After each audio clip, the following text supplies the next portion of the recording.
কবুল করে নেবেন।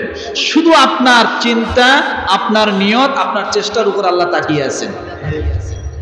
আমি প্রায় সময় বলি, ইউসুফ আলাইহিস সালাম যখন জুলেখার থেকে দৌড় দিলেন, তিনি ভালো করে জানতেন 7টি দরজার মধ্যে লক করা, তালা দেওয়া।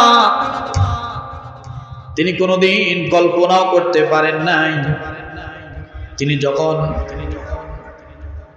খারাপ একটা পরিস্থিতিতে পড়ে গেলেন, তিনি চিন্তা করলেন, আমি যদি এখন হাত গোটায় বসে থাকি, আল্লাহ যদি কিয়ামতের ময়দানে জিজ্ঞাসা করি, ও ইউসুফ, তুমি তো ইচ্ছা করলে দরজার দিকে একটু দৌড় দিতে পারতা, দিলা না কেন? কথা ঠিক কিনা? ইউসুফ আলাইহিস সালাম ডানে তাকালেন না, বামে তাকালেন না, আল্লাহকে মেসেজ করে ডাক দিয়ে বললেন, রব্বুল আলামিন, আমার কাজ হলো পা সামনের দিকে দিয়ে দৌড় দেওয়া, দরজার দিকে দৌড় দেওয়া, বাকি কাজ তুমি কি করবা আল্লাহ, সম্পূর্ণ কুদরত তোমার হাতে। বলেন সুবহানাল্লাহ। দরজার দিকে মুখ করে যখন এই সামনের পা অগ্রসর হয়েছে, পিছনের পা তোলার আগে আমার আল্লাহ তাআলা প্রথম দরজার তালা পট করে দরজার থেকে খুলে ফেলায় দাও।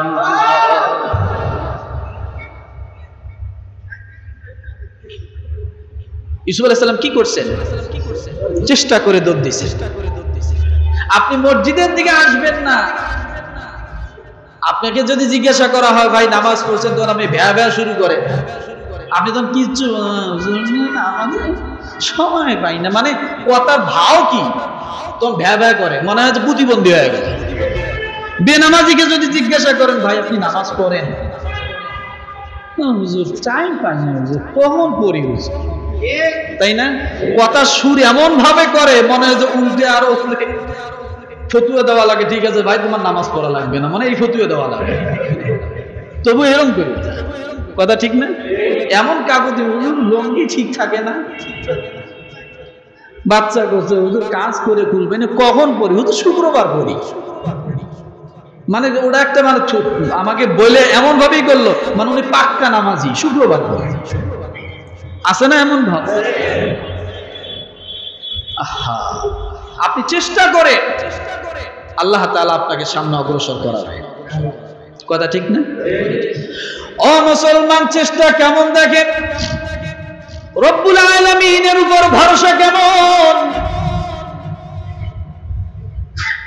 ওসমান হারুনি আল্লাহ রব্বুল আলামিনের একজন পছন্দনীয় বান্দা, আল্লাহ রব্বুল আলামিনের একজন মাহবুব বান্দা, প্রিয় বান্দা। ওসমান হারুনি কে? ওসমান হারুনি খাজা মঈনুদ্দিন চিশতি রহমাতুল্লাহ আলাইহির উস্তাদ। খাজা মঈনুদ্দিন চিশতি রহমাতুল্লাহ আলাইহি আপনারা চেনেন, নাম শুনেছেন। আল্লাহর উপর ভরসা করে সামনে অগ্রসর হলে কি হয় বুঝাই।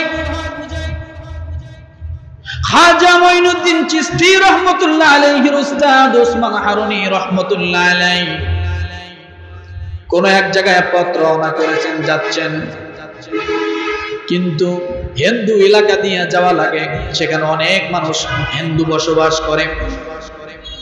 তিনি যখন রাস্তা দিয়ে যাচ্ছেন, শীতের রাত্রে হঠাৎ থেকে আগুন দেখা যায়। ওসমান হারুনি রহমাতুল্লাহ আলাইহি ওই জায়গায় চলে গেলেন। আগুন দেখার পরে কনকনে ঠান্ডা শীতের রাত, ডাক দিয়ে বলতেছি, আমাকে তোমরা কি একটু আগুন দেবা? তোমাদের আগুন থেকে আমি একটু খেয়ার কোটা দিয়ে আগুন জ্বালাইয়া তারপর আমার শরীরটা একটু এখানে আমি গরম করব। এই কথা যখন ওসমান হারুনি বললেন, সঙ্গে সঙ্গে অগ্নি পূজক লোকগুলো ডাক দিয়ে বলে, আমাদের এই আগুন থেকে আগুন দেওয়া যাবে না, আমরা এখানে আগুনের পূজা করতেছি, এই আগুন থেকে আগুন দেওয়া যাবে না, আমরা এখানে আগুনের পূজা করতেছি। ওসমান হারুনি ডাক দিয়ে বলেন, কি আশ্চর্য কথা, এই আগুনের পূজা তোমরা করো, অথচ আগুন একটা মাখলুক সৃষ্টি,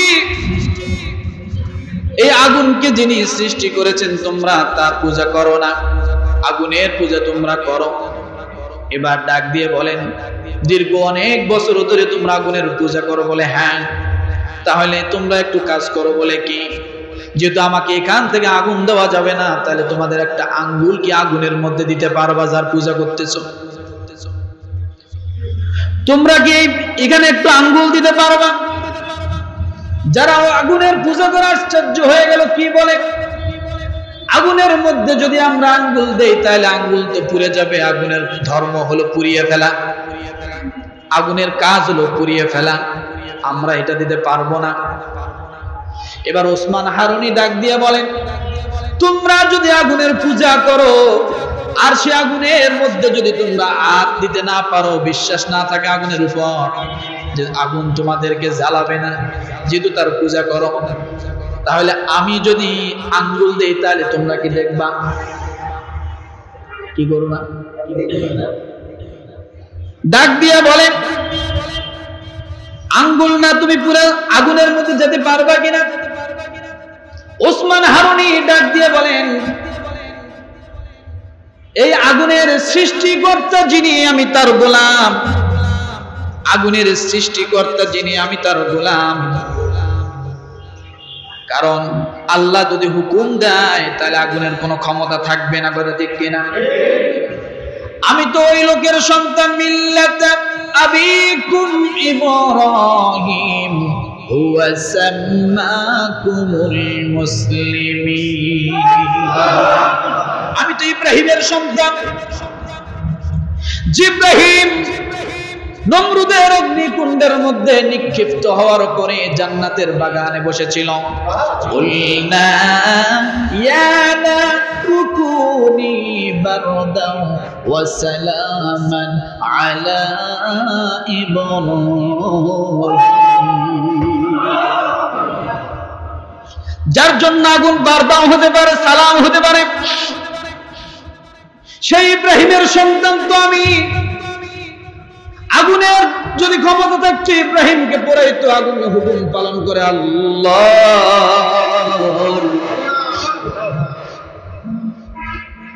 এবার সকলে বলল, তাহলে দেখো দি তোমার আল্লাহর ক্ষমতা বেশি না আমাদের আল্লাহর ক্ষমতা বেশি? হিন্দুরা বলতেছে, তুমি আগুনে যদি ঝাঁপ দাও, তুমি যদি না পোড়া যাও, তাহলে বুঝবো তোমার আল্লাহর ক্ষমতা বেশি। আর আগুনে যদি ঝাঁপ দেওয়া, আগুন যদি তোমাকে পুড়িয়ে ফেলে, তাহলে বুঝবো আমাদের আগুনের ক্ষমতা বেশি তোমার আল্লাহর থেকে। ওসমান হারুনি ডাক দিয়ে বললেন, আমাকে এক বদনা পানি দাও। এক বদনা পানি যখন তার সামনে দেওয়া হলো, এক বদনা পানি দিয়ে ওসমান হারুনি সুন্দর করে উযু বানায় নিল। উযু বানানোর পরে বলল, আমি 2 রাকাত নামাজ পড়বো। কয় রাকাত? 2 রাকাত নামাজ পড়বো। 2 রাকাত নামাজ পড়ার কথা বলে আল্লাহর বান্দা যখন নামাজে দাঁড়িয়ে গেলেন, এই নামাজটা কিসের জন্য নামাজ? আল্লাহর সাহায্যের নামাজ, কথা ঠিক কিনা? কিসের নামাজ? আল্লাহর সাহায্যের নামাজ। রুকু করলেন, সিজদা করলেন, সিজদায় যে আল্লাহকে মেসেজ করে বললেন, রব্বুল আলামিন, এই কপাল তোমার কুদরতে পায়ের মধ্যে ঠেকিয়ে দিলাম আল্লাহ।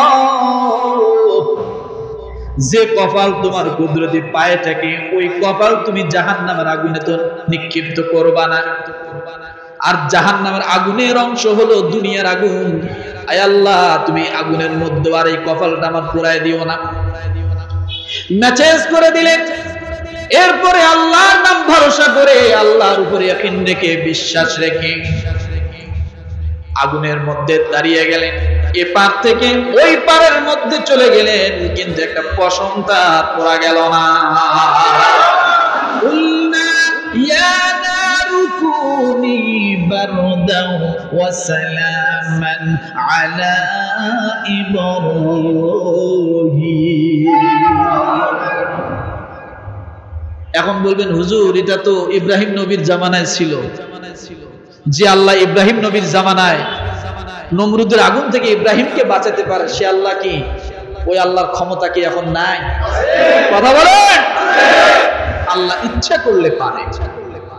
আল্লাহর মহাব্বতের বান্দা হলে তার সাথে বন্ধুত্ব সম্পর্ক হয়।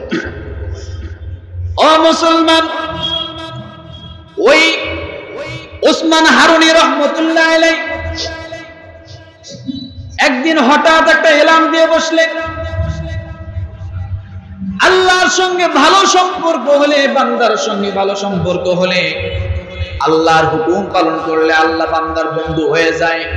বলছিলাম না, ইন্নামা ওয়ালিয়ুকুমুল্লাহু ওয়া রাসূলুহু ওয়াল্লাযীনা আমানুল্লাযীনা ইউকিমুনাস সালাতা ওয়া ইউতুনাজ যাকাতা ওয়া হুম রাকিউন।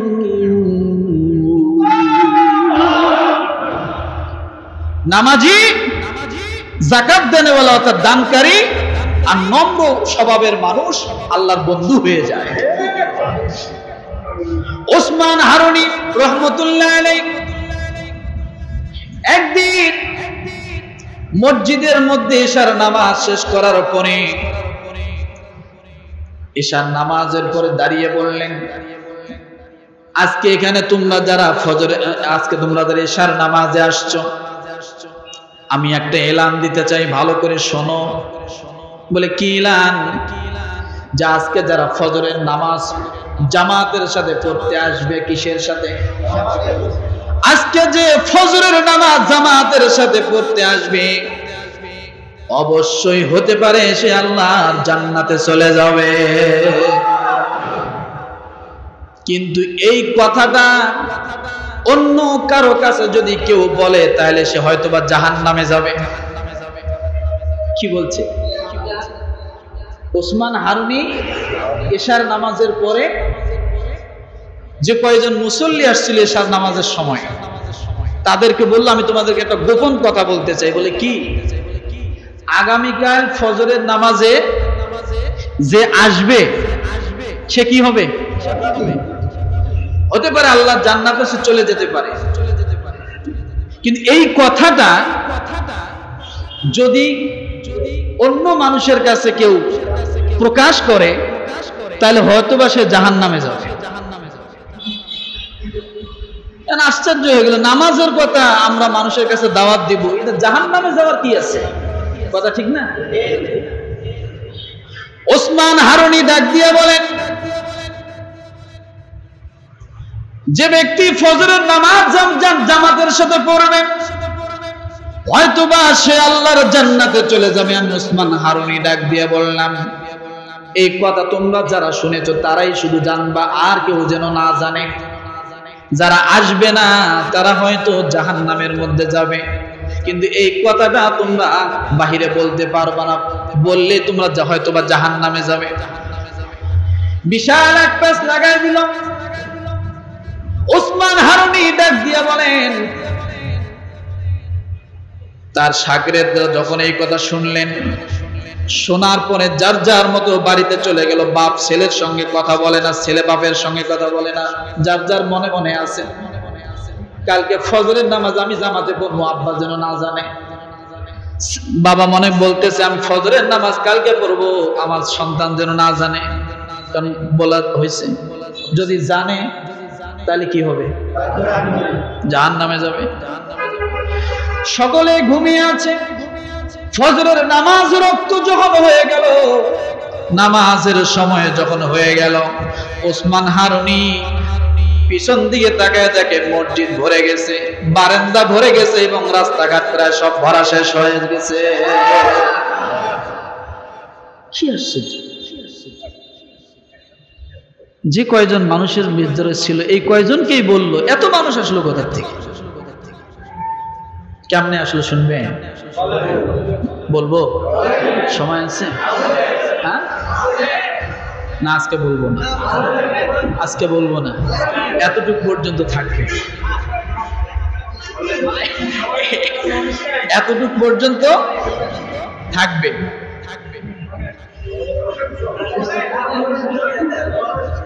আগামী বৃহস্পতিবার রাত্রে বলবো ইনশাআল্লাহ। কবে কবে বলবো?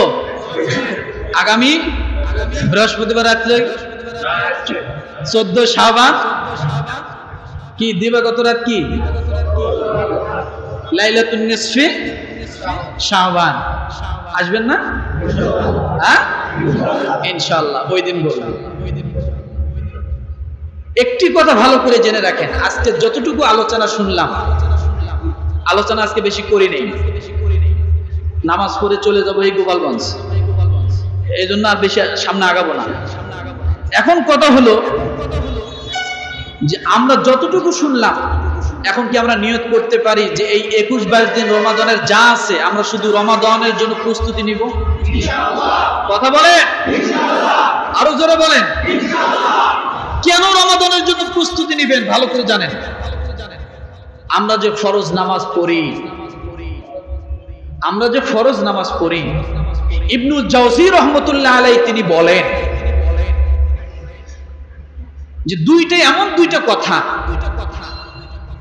যে ব্যক্তি ফরজ নামাজে দাঁড়ালো আর ওই সময় ফরজ নামাজের একটা সেকেন্ডের যে দাম, নামাজরত অবস্থায় একটা সেকেন্ডের যত দাম ফরজ নামাজের ক্ষেত্রে বলছি, নামাজের বাহিরে 70,000 বছরের থেকেও বেশি দামি।